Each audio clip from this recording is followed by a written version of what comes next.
अगर आप full and final PF निकाल रहे हैं और आपका सवाल ये है कि हमारी ये वाली कंपनी के अंदर 6 महीने से कम की सर्विस है और पहले वाली कंपनी में 1 साल की, 1.5 साल की, 2 साल की सर्विस है, तो क्या हमें हमारा पेंशन का पैसा मिलेगा या नहीं मिलेगा, तो इस वीडियो में मैं आपको इस बारे में जानकारी देने वाला हूँ। तो दोस्तों यहाँ ये समझना ज़रूरी है कि जब आप अपना पीएफ और पेंशन दोनों निकालते हैं तो फॉर्म नंबर 19 और फॉर्म नंबर 10C भरा जाता है। अब इस फॉर्म नंबर 10C को या 19 को भरने से पहले आप ये ज़रूर ध्यान रखें कि आपको पहले अपना पुराने वाली आईडी का ट्रांसफ़र कर लेना है। ट्रांसफ़र होने के बाद जब यहाँ पे सब्जेक्ट टू वेरिफिकेशन आपकी पासबुक से हट जाना चाहिए, इंटरेस्ट अमाउंट आ जाना चाहिए।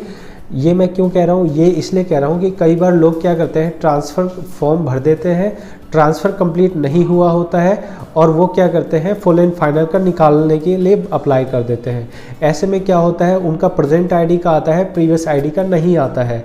तो ये गलती आपको नहीं करनी है। पहले प्रीवियस आईडी का ट्रांसफ़र करना है। ट्रांसफ़र होने के बाद जब आपका फुल ट्रांसफ़र कंप्लीट हो जाए, सब्जेक्ट टू वेरिफिकेशन नहीं लिखा हो, इंटरेस्ट अमाउंट वहाँ दिखा रहा हो, जो ट्रांसफ़र होके आया है वो एंट्री 2 हिस्सों में बंटती है। एक हिस्सा बन जाता है इंटरेस्ट और दूसरा हिस्सा बन जाता है प्रिंसिपल अमाउंट। तो अगर ये प्रोसेस कंप्लीट हो गया हो तो अब आप 19 और 10C भर सकते हैं।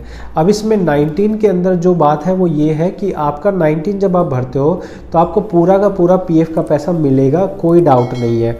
डाउट किस में है, कम मिलने का चांस किस में है, कम मिलने का चांस है पेंशन वाले अमाउंट में।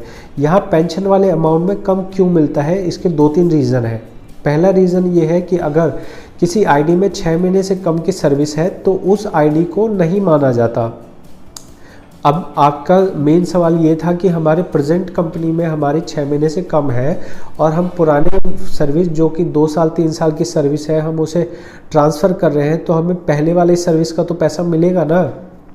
तो इसका आंसर ये है कि हाँ, आपको मिलेगा। अभी जो 6 महीने की सर्विस वाली कंपनी है उसको आप भूल जाइए, उसके पैसे आपको नहीं मिलेंगे, पहले वाली आईडी के पैसे मिलेंगे।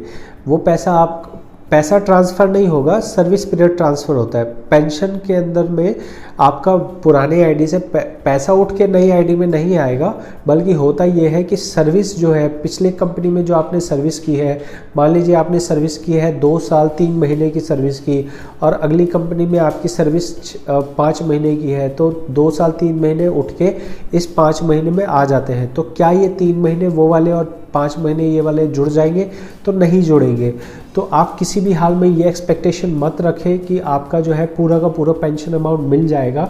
मैंने आज तक जितने फॉर्म भरे हैं मोस्टली में पेंशन के पैसे कम आते हैं, 2000, 3000, 4000 रुपये कम आते हैं।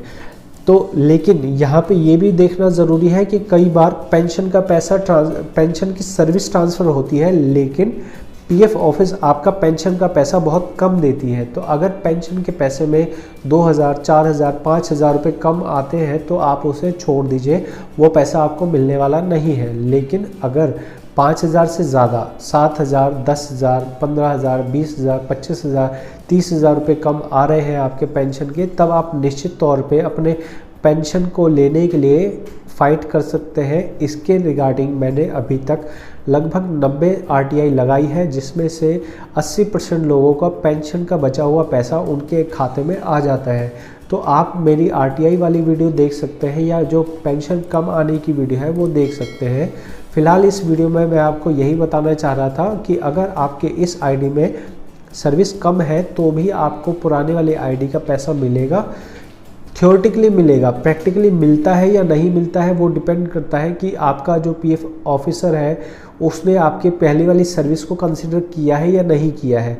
तो इसमें आप ऐसा कोई पैमाना नहीं कर सकते हैं कि नहीं पहले हमें बताओ मिलेगा कि नहीं मिलेगा तभी हम फॉर्म भरेंगे, ऐसा पॉसिबल नहीं है। तो आपको क्या करना होगा, आपको फॉर्म भर देना है, राम जी का नाम लेके या जिस भी भगवान को आप मानते हैं उसका नाम लेके आपको भर देना है।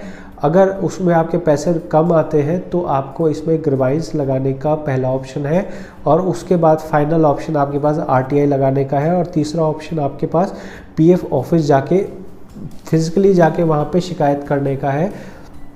तो आशा करता हूँ ये जानकारी आपको काम की लगी होगी। चैनल को सब्सक्राइब करके सपोर्ट कर सकते हैं, लाइक करके बता सकते हैं कि आपको अच्छी लगी है या नहीं लगी है।